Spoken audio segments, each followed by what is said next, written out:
Hi, I'm Kevin Thomas, W1DED, and this is Q5 Ham Radio.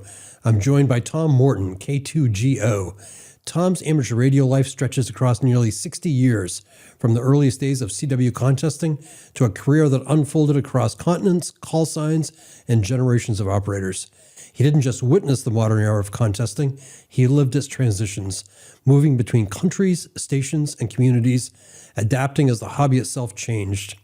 In this conversation, we focus less on how things work and more on what a lifetime in amateur radio looks like. The moments that mattered, the friendships built, the turning points along the way, and why, after all these years, Tom still shows up for the next contest. Q5 Ham Radio is sponsored by ICOM, supporting the operators and conversations that keep amateur radio moving forward. Tom, it's great to have you here. Welcome. You're more than welcome, Kevin. Tom, you've got one heck of a list of call signs. I don't know that I've ever gotten an email from somebody, and I think you had a dozen different call signs on your email. Tell me about that. Well, I guess you'd start with Rolling Stone Gathers No Moss. I've just been very fortunate and I've had some wonderful circumstances where I've been able to travel and operate from different places and manage to collect a few call signs in the process. So that takes me back to the beginning. You've been licensed, I think, 60 years or more. You tell me how you get into ham radio to begin with, and then tell me about how these various chapters in your life unfolded with these various, not only call signs, but it seems as though you lived in various parts of the world, which gave you the opportunity to get those call signs. Well, that's true. I was very fortunate in that my dad was actually a licensed W-2 before World War II, okay, when he was about 16 or 17 years old.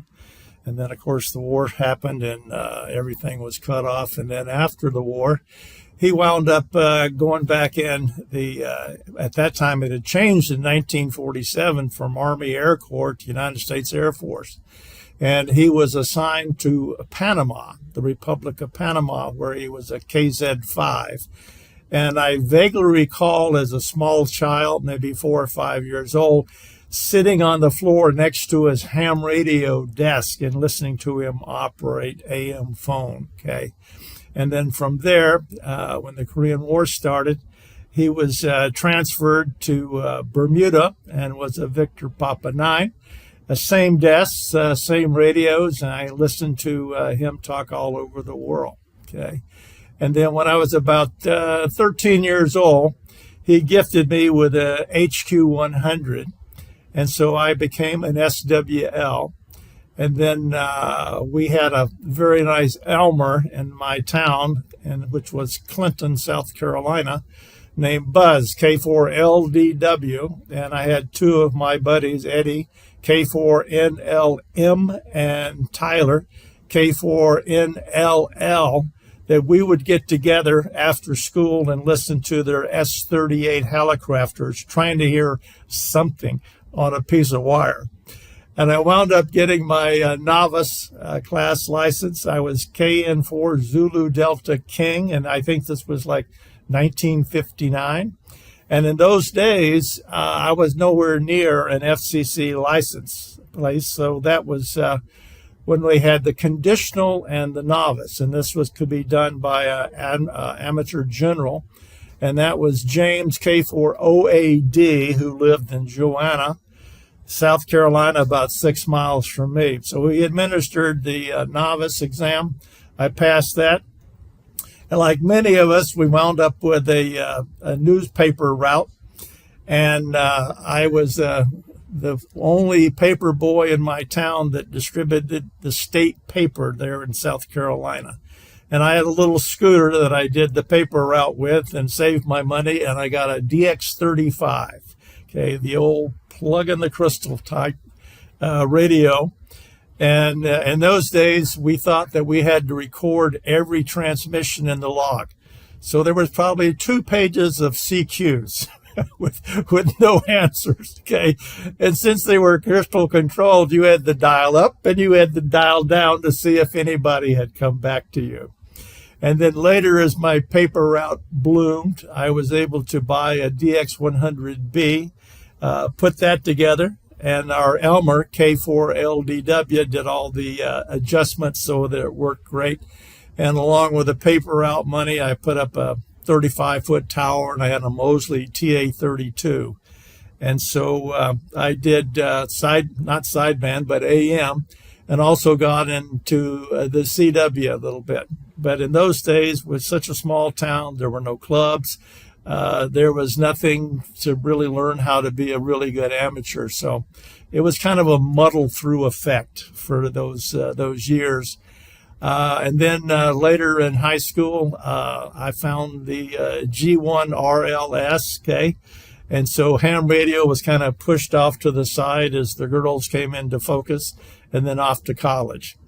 And I went local to the University of South Carolina. And luckily, I had enrolled in ROTC when I showed up in 1963. So the Vietnam War was never an issue for me and did not have to ever worry about getting drafted because I was already in a reserve unit there at the university. Once I graduated in 67, 9 days later, I'm in flight school down in Pensacola, Florida, where my ham radio license really paid off because we had to take a week of Morse code because all of the TACAN identifiers were in Morse code, and all I had to do was show the instructor my conditional license. And so I had 2 hours off for 5 days in a row, where everybody else was learning da, did, etc. So I was very fortunate there. And then when I graduated from flight school, I was offered a position to go back to be an instructor, which was considered a real boon. And so I did a year in Meridian, Mississippi. And of course, before we become an instructor, we had to go to knife and fork school down in Pensacola on how to do all that stuff. And it turns out there was a ham radio store outside the gate in Pensacola. So after all those years, I splurged and took a whole month's paycheck, which was probably about $600 in those days, and I bought a Drake TR4, and along with one of these metal dipoles that you had to elongate or push in for 20, 15, and 10. And the bands were pretty good back in 1968. And so we went back to Meridian, Mississippi, and where I was K4 ZDK Portable 5, and operated there for a year. And I think that's really when the contesting bugs start to hit. I was an avid DXer, although I had not much of a station. And I remember in one of the contests, there was a guy in Mexico that was just running them like crazy, and I was just in awe at this guy's expertise. It was XC0 Lima, and I forget the last letter. Well, it turns out we know him now as Scott Redd, who is a retired vice admiral from the U.S. Navy. It was pretty famous after he retired. He started, but continued to win contests, GQ Worldwide, etc. So that became I didn't know him at the time. I met him at WRTC in 2014 and shared a few stories with him. But that was kind of my goal then, was to get into contests. But there was no clubs. There was really no guidance. And it wasn't until I got out to San Diego, which was my next assignment at NAS Miramar, flying A4s and F8s out there. And I got back into the ham radio there. And by this time, I had kind of a small tower lashed to the side of the house with a 2-element quad. And so I would operate there. But the good thing, there was a radio club there, San Diego DX Club, that had some really stellar people and some great operators that go all the way back into the 1950s.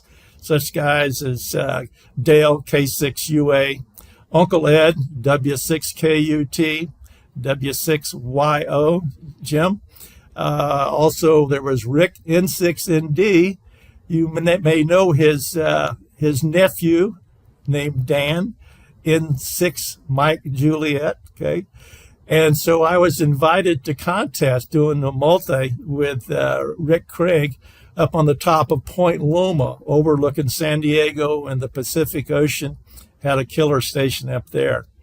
And then later, Rick built a really nice station up in the hills outside of San Diego. And we would go up there and do multi singles, etc. And so I got in with a pretty good bunch of guys and started learning how to really be a contester, and along with chasing the DX, etc. So that was the initial pedigree, and that really got me into contesting. And then from that point, it kind of stuck. One of the things that happened, I spent about 6.5 years in the Navy, and I got out to pursue a profession as a commercial airline pilot. And so luckily, after a few starts and stops working for regional airliners, flying little Brit Norman Islanders that carried 9 passengers and me, I wound up getting into hauling the freight for one airline, and then was finally hired by Pacific Southwest Airlines, called PSA, Poor Sailors Airline, in San Diego. So one of the benefits of that is we had interline benefits with other carriers such as American Airlines. And I discovered at PSA, one of my still a great friend was N6 Charlie Whiskey, incredible CW operator. So we hooked up. He was an avionics tech there. And he invited me to go on a contest, DXpedition, whatever that was. I didn't know. And so we got together, and there was N7 RT, Hardy, very avid DXer and contester, and Terry and I, and we took our wives, and we were able to fly basically for free from San Diego to New York City, and then down to San Juan, and then over to the British Virgin Islands. And in those days, it was very easy to get a license. You go see the radio officer named Swain, and he just gave me the call, VP2 Victor, Foxtrot Lima, very fine liquor, okay? So we set up, it was for the CQ Worldwide in like 1978 or 79, I forget. And we had a 100-watt Yaesu FT101E, and we had a 14 AVQ vertical, and I think we had a little 2-element high-gain tri-bander. And I remember that a couple of days before we're warming up, and I could not believe the pileups from Europe and how loud they were. So I'm in this pileup trying to learn how to do it, and I go, well, who's the K4? And Terry bends down and says, Tom, that's a DK4. I couldn't believe how loud the signals were. So we had a great time that weekend, and that set the hook, okay? And that's when we started going back to the British Virgin Islands almost every year, and then we also would transition into CW. And remember, these are the days before such things as computers, okay, or memory keyers or any of that stuff. So you're basically sitting with a bug and writing with a pencil. Okay, so it goes really a long time ago. But I was very fortunate that when I was in San Diego, I joined a Navy Reserve operation there. That was based in North Island, which is right across the bay from the city. And it was a VR squadron, which is a transport squadron. And what they had was the military version of the DC-9, where it carried 2 pallets of cargo and 65 passengers, and it had extended range fuel tanks. And what we did with those is we supported the 7th Fleet operations, which are out in the Western Pacific, in which case we would fly from San Diego to Honolulu, from Honolulu to Wake Island, and either from there to Japan to support them out of Yokosuka, Atsugi, or Iwakuni, or we went to Guam, and from Guam we went on down to the Philippines and did operations out of there. So I had a great idea. Why don't I just go to Wake for a while? So I took some time off, and since I was a pilot in the squadron, I didn't have any problems getting on the airplane at all. So I took my, I bought an FT101Z, and I didn't have enough money to buy a VFO, so the only way I could do listening up or down was with RIT. So I'm on the way out there from Honolulu to Wake Island, and I'm going to spend 17 days there because the airplane's going to let me off, then it's going to continue on its mission. It'll pick me up on the way back through. In the seat behind me on that last leg was an Air Force officer. He was the same rank as me. And I asked him, we started the conversation. He said, well, what are you going to Wake Island for? And I told him, well, I'm one of these guys, I do ham radio, and I'm going to go there and set up and operate. Well, it turns out he is the incoming commanding officer of the Wake Island Air Base. And he said, look, I'm on an unaccompanied tour, which meant that he's going to be there for a year by himself. An accompanied tour would have been 2 years, and he would have taken his family with him. Okay. So he was unaccompanied. He said, well, look, I've got this huge 3-bedroom house. Okay. I take off about 7:30 in the morning, come back at 4, so you can have the run of the place. So I said, that sounds like a great idea instead of a BOQ, etc. So when we get to Wake Island, he takes me up into where his office is, and right across from his office, there's a sign that says MARS, Mars Station. And I asked him, I said, is this being used? He said, no, there's nobody here qualified to use it. And I look in there, and there's a Collins 30S1 amplifier. So I said, hey, is there any chance I could use that at your place? And by the way, I'd be willing to set up, the phone patches back to the States for your guys. So the base is very small. They have only about 7 or 8 Air Force individuals there. And then there's probably about 20, 30 of contract workers that usually they were from the Philippines, that very, very sharp individuals. And they did all the upkeep on all the radio equipment and everything on the base. So they get this 30S1 loaded in their pickup truck and deliver it to his house. And I think there's a picture somewhere of me and the CEO and one of his sergeants helping me put up the TA-32. So I operated for 17 days there, and it was like nirvana. The propagation was unbelievable. I had the saltwater amplifier close by in addition to the 30S1. So 17 days there and then back, and that was it. I started doing all of these different DXpeditions, and through the 80s, we did a lot back to the British Virgin Islands. And it was such a great time, and where we stayed, they were very gracious to us on the north side of Tortola at a resort called Long Bay. And the guy that ran it, his last name was Ford, was very gracious. They were doing remodeling of these cabins up on the side of the hill. And so they were not really habitable for guests, but he let them use them for free as radio places where our wives or girlfriends would be off doing somewhere else. And pretty soon we started attracting other guys.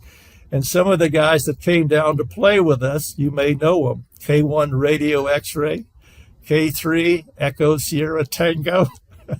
There's pictures of us down on the beach putting up these antennas right next to the water. So we wound up going from just doing a multi-single to sometimes even a multi-multi. And from where we were down the beach, there was another famous ham called W0DX, Bob Dennison. He was actually the president of ARRL at one time and also a member of the PVRC. And so he ran a place called Smuggler's Cove that was around the bend where we could go down and have a drink and talk with him about ham radio and old times and some of his DXpeditions. So this went on through almost all of the 80s. And as it kind of petered out, then Terry and I would go down there and do single op. And I would leave a 15-meter 3-element beam down there. We had coax that we'd leave there. And we had a Heathkit 230 amplifier that we left there. So with that, we were just show up with a radio. And we would bubble wrap a 101 or a Kenwood 930 and lug it along, put it in the overhead of the airplane. And so that was the contesting through the end of the 70s and into the 80s. So that's how it got started, and that's kind of just the beginning after that. Excuse me, just a minute. So I shouldn't be surprised that you were fully immersed early on, number one. Number two, that you were interacting with some really top operators. And that's kind of a consistent thread I hear, certain people like N5DX. I mean, he was at the dinner table with his dad and multi-op. Dan Craig was seeing his dad and uncle operate in contests. And you had that same experience early on. One of the things that does fascinate me, though, is the fact that you didn't seem to ever take a break. Now, you mentioned girls and taking a small break, but a lot of people at their early career, they're setting ham radio aside.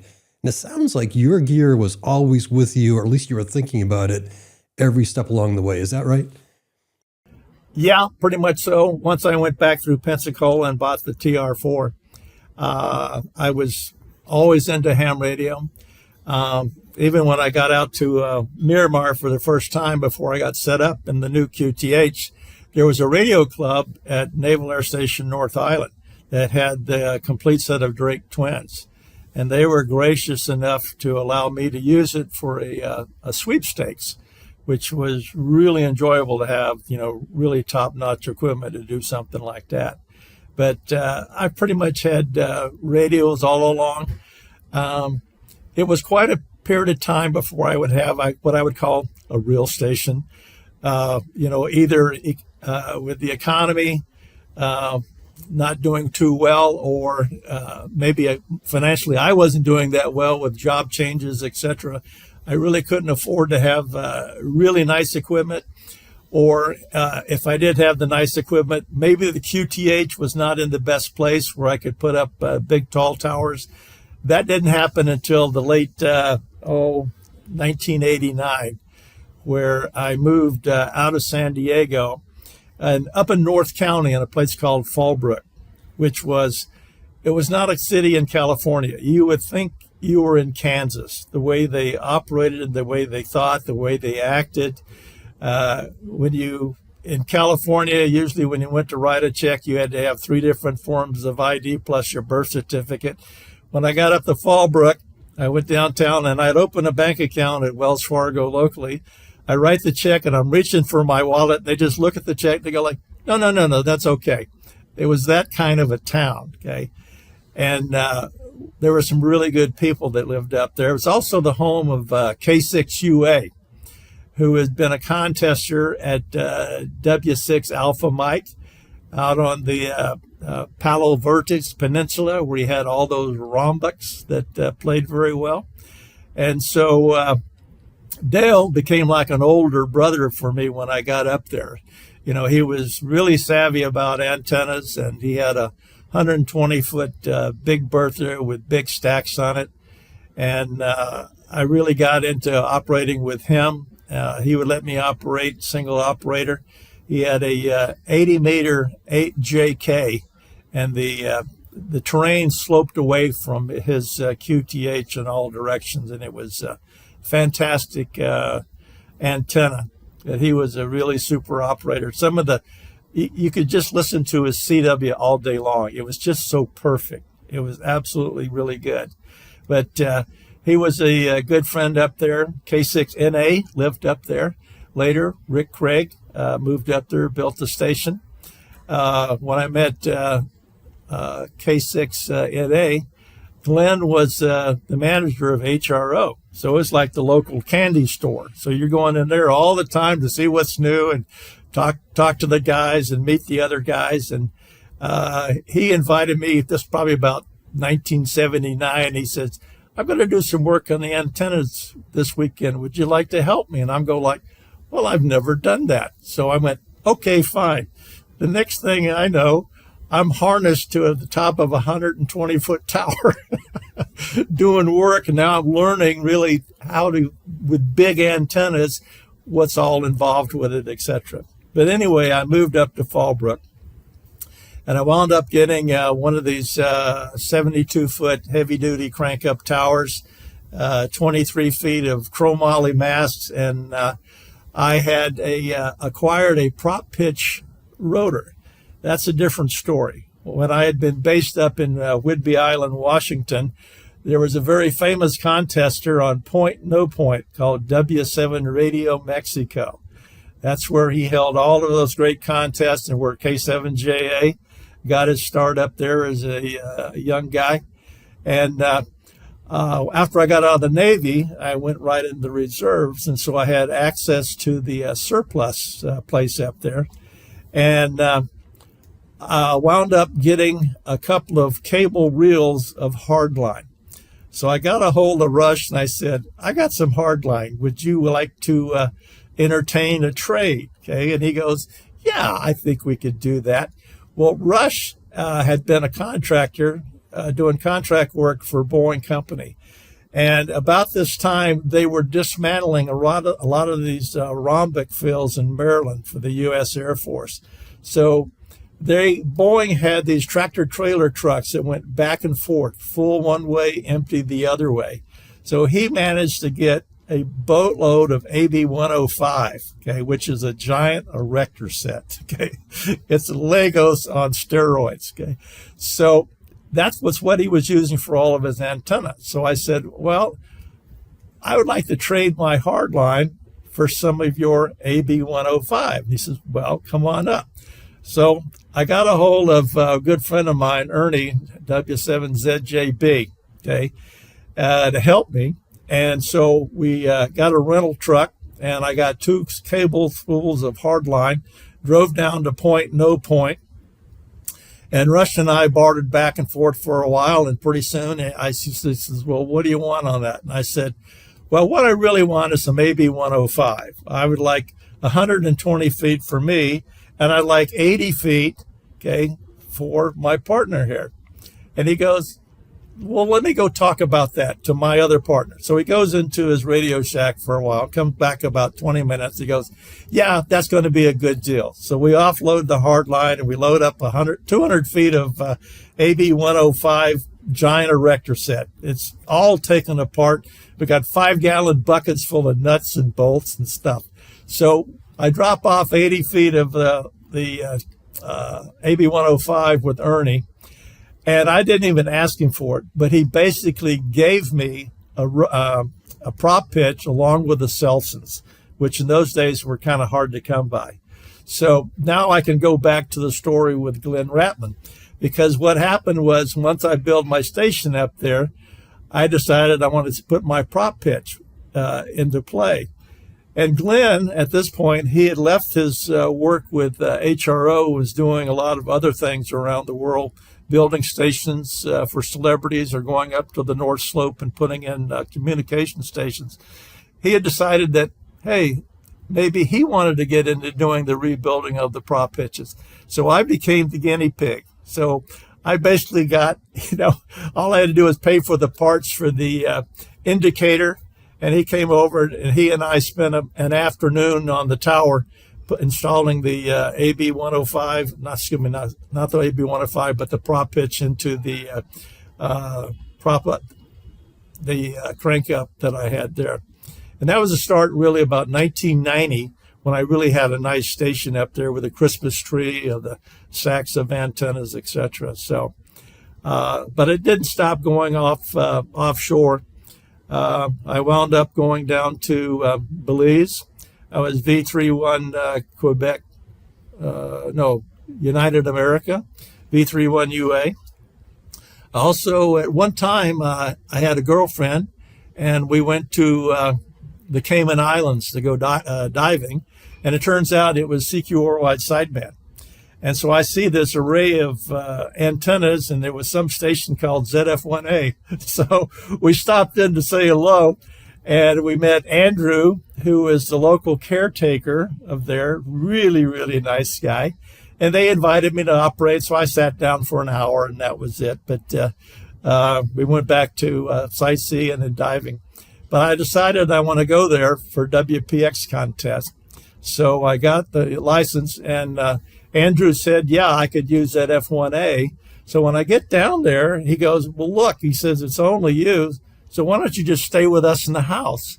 So I had my own bedroom, access to the kitchen area, and he had his own setup right there that was connected to all the antennas. So I think that was the first time, still this is without computers, the first time that I passed 3,000 Qs and a contest weekend was at WPX that year. But really, really nice people. And as probably many of the people that you have interviewed talk about, as part of the hobby, it's not only the radio and the thrill of working new DX or having a great run on CW or sideband, but it's the people you meet along the way.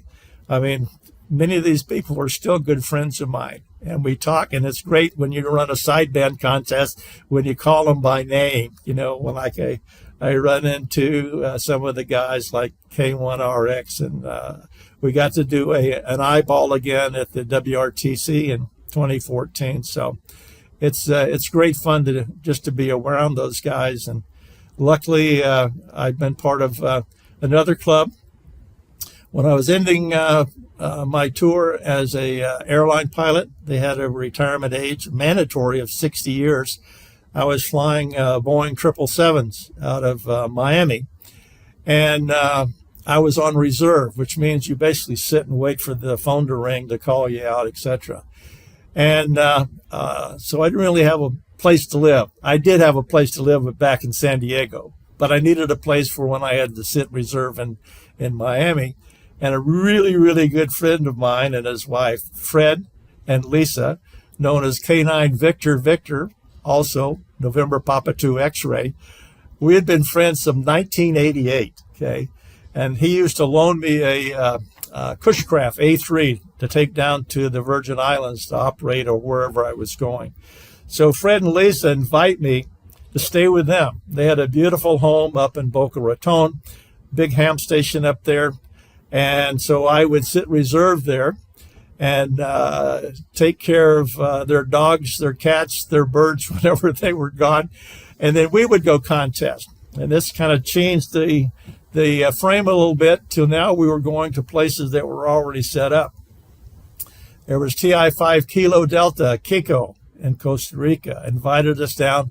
We went down there 2 or 3 times. In fact, Fred and I were the first couple of guys to inaugurate the call TI-5 November, which is an absolute killer CW call sign.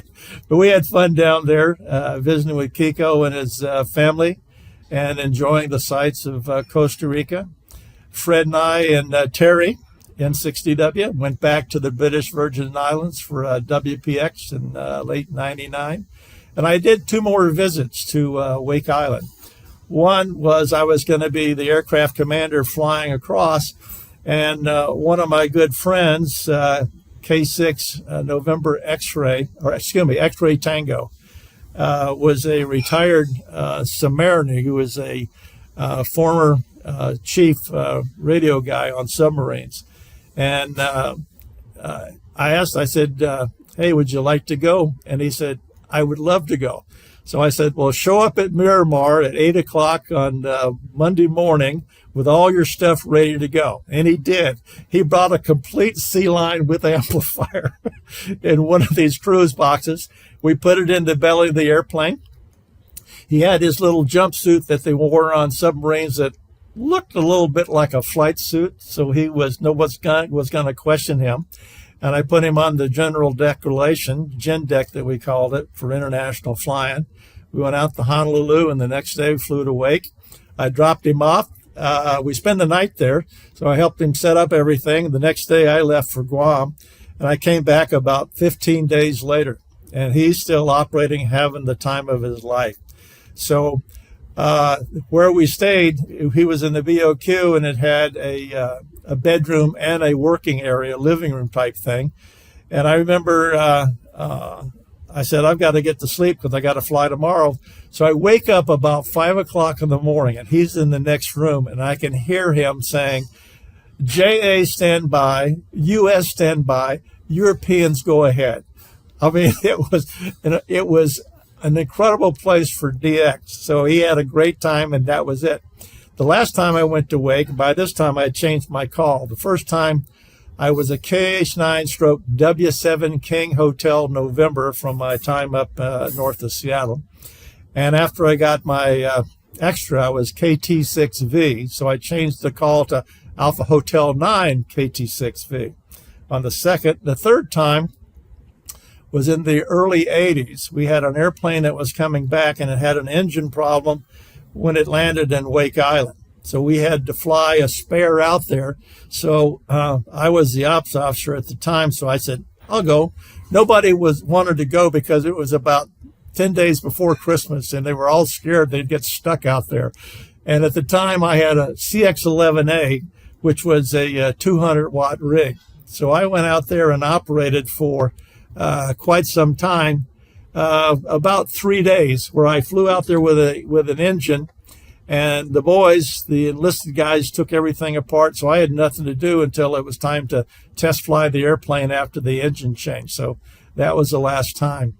Anyway, the last time was probably about 1983, early Christmas, mid-Christmas, through there. And I went out there with a butternut vertical. Just put it on the BOQ had 2 floors, and I just put it on the roof up there, and it plays like crazy. So, and the CX-11A had a beautiful QSK, just really a great radio. But I had to turn it off for a while because I need that microsecond of a break from hearing all the pileups. So just switched over to the Vox instead, and before I went back to QSK. Okay, so let's see. So I left you in Miami when I finished with American Airlines on the 777. And with that, I had met a wonderful lady who was a purser, and she was from Buenos Aires. American had bought these South American routes from Eastern Airlines in the 1990s. And when they buy the routes, they get all the flight attendants because that's an economic boon to Brazil, to Argentina, Chile, and Colombia. So when you bought the routes, you bought the flight attendants with it. So anyway, I met this lovely lady, and we fell in love. And she took me to a summer cottage. The Argentines vacation in Uruguay because it's further north. The weather is better, and the beaches are spectacular compared to what they have down in the South Atlantic in Argentina. And so her grandfather had been a civil engineer back after World War I, and he was invited to go to Argentina to help them build a railway system. Once he retired, the Uruguayan government wanted to build a railway system, so they invited him to come up there and help put in the system, which he did. A side note, if you recall the Battle of the River Plate, where you had the German battleship, it was a pocket battleship to the, I forget the name of the treaty around 1925, where they could not have ships that weighed more than certain tonnage. And the way they got around it is they didn't rivet, they welded the ships together. And so this was the German battleship called the Graf Spee. And so the Graf Spee got into a shooting match with a British cruiser and 2 destroyers about 100 miles out from the mouth of the River Plate. So what happened is there was some damage. So they came into Montevideo. And under the rules of law of the sea, a ship can come in. It cannot rearm, but it can, take off people that were wounded and do minor repairs and provision itself, etc. So the battleship Graf Spee comes into the port of Montevideo, and there's about the whole town turns out to see this because everybody's heard about this battle. So her grandfather was a little guy, little Irishman, and had Coke bottle glasses. And so the British embassy called him in and another guy, and they said, we want you to go aboard the battleship and inspect the battleship because we think it's damaged more than they're letting on. And so they dress them up as stevedores, and they go out on a lorry to the battleship, and they take a look, and her grandfather comes back and says, if it goes out and fights again, it will sink itself. And the reason is when they weld it, And when the guns shoot, there's a torque that takes place and bends the frame of the battleship. And they could see fissures already forming. And Lansdorf, who was the captain, knew this. Okay, so he wants to stay longer in port. The German embassy is trying to get the Argentines to let him in. And the British embassy goes to Uruguay and it says, if you kick them out of port, we will build the first dry dock in all of South America for you guys after the war. So that was a done deal. Okay. So they had to leave, after 72 hours because they wanted 96 hours. So Lansdorf and those guys go out. He goes to the middle of the river and scuttles the battleship because he knows if he goes back out, he's going to sink himself if they don't have a direct hit. And so he decided he wasn't a Nazi, he was a Prussian. He was old school Prussian, okay? For instance, when they would stop at a freighter, they would fire shots across the bow and tell them, you have time to get everybody off, put them in a lifeboat, and then they would sink the freighter or tanker or whatever they had. So anyway, he's going to go down with the ship. His men loved him. They would not let him go, would not let him do it. And he said, okay, well, here's the deal. Uruguay is that way. Buenos Aires is that way. You guys decide who's going to go where. It's okay with me which way you choose. But if you go to Uruguay, you're going to be interned for the war. And if you go to Buenos Aires, you will go back to Germany and you will fight again. So, of course, he chose the one going to Buenos Aires. And then 3 days later, he did the honorable thing and, the Luger to the head type thing. But he was Prussian, not a Nazi. So anyway, her grandfather built a beach house in a place called La Paloma. And so my wife, girlfriend then, Marina, took me through Uruguay. We drove right through the center of Uruguay to the beach house, and I'm looking at this place, and it's January, which is their summer. And I thought, this is the most beautiful place I think I've ever seen in my life. It was lush greenery. It reminded me of the rolling hills of Kentucky, and you'd have herds of horses, herds of sheep, and herds of cattle.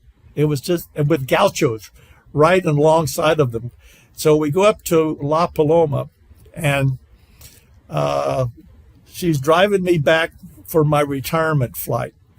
And as we're coming down the beach road, I look over at her and I said, have you ever considered retiring here? And she says, only all of my life. I said, if you find me a golf course, this is where we're going to live, okay? So we did. So we wound up finding a place on a golf course that was going to allow me to put up, little antennas out there. And I had, I think, an ICOM 756 Pro. And then later I got an Orion 2. And I had a ACOM 1000. And I was using a wire antenna. And I got a little C3. And I used that for a short period of time. And after about 6 months, we decided this is where we really wanted, and I wound up building a home. And I was very actively involved in the building of it. So I had the star ground system completely surrounding with a zero gauge copper wire, and it went into a hole that the contractor drilled, and there was a ground rod there. Everything was shot welded, and so that's what I had, a tubular tower with a stepper on it, and I had one of the first three K3s, number 250, along with the ACOM. And for the Orion 2, good buddy, CX5 Bravo Whiskey, Pedro, one of the best field engineers I've ever seen. The two together, we built a homebrew 8877. So I had a great signal down there. Very easy to get a call sign that I wanted. And we could get the 4-letter call. So I chose Charlie Whiskey 7 Tango, which is on the list. Okay, a lot of good guys. You probably know another world-famous Uruguayan, Charlie Whiskey 5 Whiskey, also known as CX6 Victor Mexico, Jorge. And in fact, another one of my good friends, Marco, N5ZO just went down there. He just operated the ARRL-10 down there. He did a great job down there. I know at one point, I think he went over 4,000 QSOs in the 10-meter contest. So I think, I'm sure it's an Uruguayan record. I don't know how it's going to stand up worldwide. I haven't checked 3830 on that yet. So anyway, I spent 10 years down there in Uruguay. Unfortunately, my wife developed cancer, and after a 4-year battle, I lost her. And so I wound up selling everything, and we had actually talked about retiring, leaving Uruguay after a while and coming up to Panama. Because actually, I had been here as a small child. I mentioned my dad had been a ham at KZ5, and so I had a vague memory of Panama, and I'd come back before I met my future wife. I came and visited Panama in like 2004. So I was thinking about retiring here earlier on, but after I lost her, that's when I decided to come here. So I've been here now for over 10 years. I've got what's called a cedula, which is a national ID, which allowed me to get my own call sign, which is it's quite a feat, actually, for an expat. It used to be, they've changed recently, but you had to get a Panamanian attorney to do all the legwork and all the paperwork, etc. Well, luckily, I met an attorney who is now my daughter-in-law. So as my future daughter-in-law, I didn't know it at the time, I applied and she did all the legwork. And I had gone online and started looking to see how many people who had 2-letter call signs in Panama. And the Panamanian Radio Club had a list of all the members. So it was very easy to pick out guys with American, Canadian, or European call signs, with names with their call signs. So about 3 months later, she gets a hold of me, and I had gone to the bureau, and they'd let me get on the computer, and I saw that HP1 XT was available. And so I applied for that, and she came back and she said, well, they want to give you a 3-letter call, and since you're Tom Morton, they want to give you X-Ray Tango Mexico. And I said, no, I'm not going to accept that. I hold the highest class license and have for the last 30 years, and there's all these other guys that have that. So she went back, and that's how I got my call sign. The best part of it now is that I can get special call signs. You have to apply 60 days in advance. So I have a call that I've used on the north side of the canal, HO2T, which I've used in several CQ Worldwide CW contests. Getting back to that, I live in an apartment building. Initially, I got permission to put an antenna on the roof. I'm on the 24th floor, and there's a 2-level penthouse above me, and then kind of a fake roof, and then the roof up there where the machinery for the elevator and a big water tank are located. So I managed to put up a vertical dipole from 0.5 that worked very well. And then I decided I want to try to do something else. So I got permission to put up a hex beam. And I had a hex beam up there for about 1.5 years, and it worked really well. Although there was a lot of city noise where there's nothing but apartment buildings completely around where I live. Thousands of people live here with all their electronic gadgets. So one day I operate in the morning, I go take a nap, I come back, I get on, SWR pegs, every band pegs. I walk to the false roof, I look up, and there's 3 guys, and they've turned the hex beam into an upside down umbrella. It's just gone. And I'm yelling in Spanish for them to stop. I go down to the administrator, and they go like, well, yeah, you know, we passed a resolution that we had to put in an electrical lightning rod, the complete system, and so they're taking it down. I said, but I had permission. She says, I know nothing about that. So I called the previous committee and talked to the guy who said I had permission, and he says, I don't remember that at all. So there went my radio antenna days. So I got by. You saw the picture of the hex beam up there where I could occasionally get up there, say I need it up there for a week, and they'd let me do it. But I have the WOW antenna, wire out the window, end-fed half wave. that I can stick out the window and kind of cant off to the left about 45 degrees. There's 2 apartments per floor, and where I canted off is the stairwell, and there's no windows in the stairwell, so I can kind of hide the antenna. Okay, and so it works okay. It gets me on the air, but to actually get into contesting, one of my friends is a co-owner and general manager of the Shelter Bay Marina. It's over on the Atlantic side, the north side of the canal. And the room on the end is a 2-story place. The bottom floor is offices and restaurant bar. And then the second floor is all rooms. So I sat up the very end of that where I have access to a nice green area with palm trees where I can string that 132-foot end-fed half wave, and the small balcony where I could put, one year I did a 15-meter Moxon, but the best one is the hex beam. And I invited one of my good friends, K9 Victor NP2X, came down in 2023, and we set a record for multi-2 from Uruguay. We did over 6 million points with Fred had the K4 and the Mercury 3, and I was in the next room with a Yaesu FT DX101D and the Aircraft 500 PA, and we just had a great time. Propagation was unbelievable with a saltwater amplifier right there. It's incredible place. It really is. So that kind of brings us almost up to the final here. This past summer, I discovered that there was an American that had built a radio station that none of us knew about.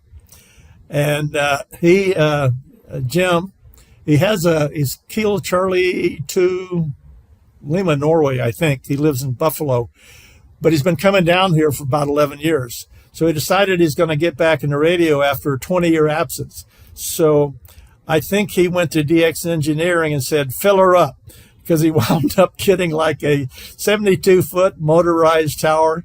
He got one of the OptiBeam multi-band antennas, hardline. He bought a ICOM 7851, the PW2 amplifier, okay? And we thought, I got to see this place. So we got his information, and I sent him a note, and I said, would you be interested in doing a contest? And he said, well, yeah, I would. And I said, well, there's one coming up in October, CQ Worldwide. And he said, yeah, let's do it. So I made a couple of visits up there to eyeball everything, and also to set up the N1MM with his radio and everything else to play with it. And we wound up, Jim has got HP1 JWC, because he didn't know he could get a 2-letter call. And my good friend that lives behind me, Steve, is HP1 Sierra Tango Bravo. And there is a South African ZS6 Delta Alpha radio, Daryl. Daryl had 0 contest experience, okay? And Steve had a little bit. And Jim had been an avid contester 20 years ago, okay? So computers, all this stuff is all new to him, and how to use N1MM. So this was a beginner's tutorial up there. And luckily I had one of these audio amplifiers where we could plug in 3 headsets. So I could get on the main radio and they could listen, and then we start feeding in the other guys, teaching them pileup etiquette, technique, how to use the N1MM, things with the Morton Q with Control A to just zip down the Q&A. And great station is at 2,600 feet elevation with a drop-off. It's a killer location. What call sign were you using? Oh, good one. HP1 Zulu. I had activated my daughter-in-law again to get us the call sign. So Hotel Papa 1 Zulu, okay. What we discovered, by the way, I operated without permission at HO2T 3 times. And after because I would put in all the information 90 days prior. 60 days prior was the actual limit. And so my daughter-in-law would start checking. No, we don't have any report, no report, no report, no report. So I just operated anyway. Well, my wife, we got married in 2019. My wife is really good friends with the ambassador. He's been, I'm not going to say where he is now, but he's an active ambassador. He's been ambassador before to Brazil and Argentina, and they've been really good friends for over 10 years. So they were out walking, and she tells, Tom was having a problem. He could never get his call sign approved. And he said, oh, that's not a problem. He used to be in the legislature here in Panama. He said, we passed a law in 2007 that if you submit an official application and its date timestamp, if it's not approved in 60 days, it's automatically approved.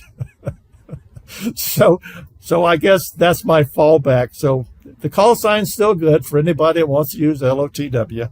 Okay. But with this one, there's been a change in the administration. They elect presidents every 5 years, and almost everybody that's appointed moves out. A new group comes in. And so when we applied for H01Z, we got a written approval in 3 weeks, which was unbelievable. So that was really cool. So maybe look for us in WPX sideband is 3 Echo, 3 Echo. Well, Tom, as predicted, we're running out of time. So this is going to have to be Tom Morton part 1, but I promise I'll have you back because I have lots of questions for you. Will you do that? I'd be glad to do that.